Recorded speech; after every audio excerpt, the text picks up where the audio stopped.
if you're trying to be a good person, if you want to be your best possible self, these are pretty tough times. So, what if we could inspire each other, especially the people we partner with, to become more thoughtful, more loving versions of ourselves? My friends Ruby and Jeff inspired me. They always had. They were charming, completely down to earth, good, nice people, and totally devoted to each other. But one day, many years ago, something happened. One day, Ruby wanted out. I had never seen her so furious. And according to her, it was all Jeff's fault. Everything was all Jeff's fault. I deserve more, she said. So much more. And I thought, really? More from Jeff?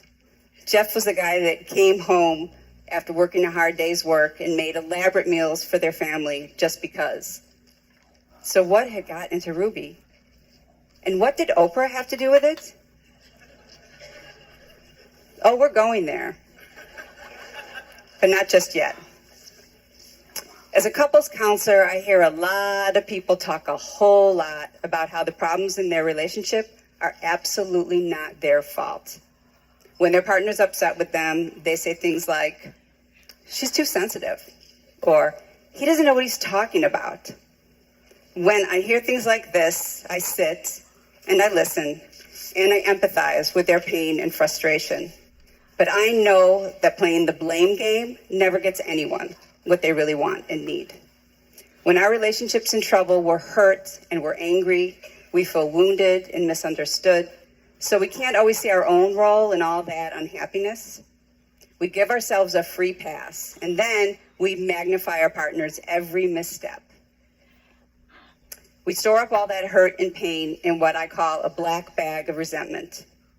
That resentment is a relationship killer. The bigger the bag, the more we feel like a victim, and the angrier we get. Over time, we might still be a couple, but we're no longer a team. We become opponents in a war that has no winner. To stop being a victim, we have to let go of that heavy black bag, release our pain, and send it out into the universe. Take responsibility for our mistakes and apologize for the unhappiness that we have caused. That's not easy. Letting go involves changing the story that we tell ourselves and admitting to being part of the problem and the solution. So how do we do that? So many relationship problems actually have very little to do with the relationship itself. Research tells us that the less stress we have, the happier our relationship. The problem is we mix that up all the time. Instead of seeing that our own unhappiness puts stress in our relationship, we blame our relationship for our unhappiness. We get mad. Then we try to get even. Then we wonder why things go badly. These 3 steps can help. Step number 1, anything but anger. Step number 2, raising the bar. And step number 3, I would love it if statements. To remember step number 1, anything but anger, or ABA for short, think about the 70s band ABBA. You know, they do Dancing Queen, because they have the same initials, ABA. Well, sort of. Plus, at least for me, it's hard to imagine being angry listening to ABBA. I mean, it's ABBA. Anger is also like the bodyguard of emotions. When we're angry, we protect ourselves from feeling hurt. That's because hurt is such a harder thing to feel than anger. Hurt makes us feel vulnerable. Being vulnerable makes us feel powerless. And nobody wants to feel powerless.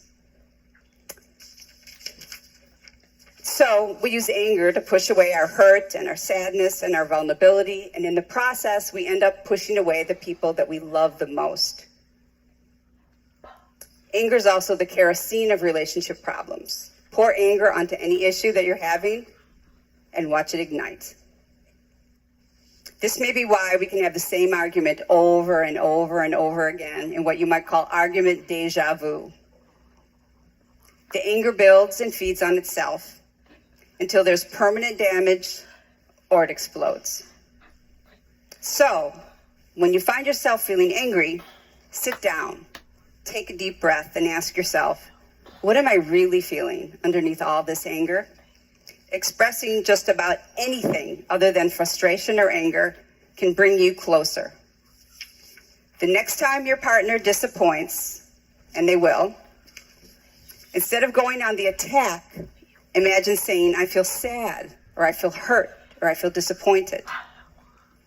Anything, just about anything other than anger can help you open up, let your partner in, and start a conversation instead of an argument. The second step is raising the bar, which is when you challenge yourself to be better. Whether your partner is behaving well or they're behaving badly, whether they're meeting your needs or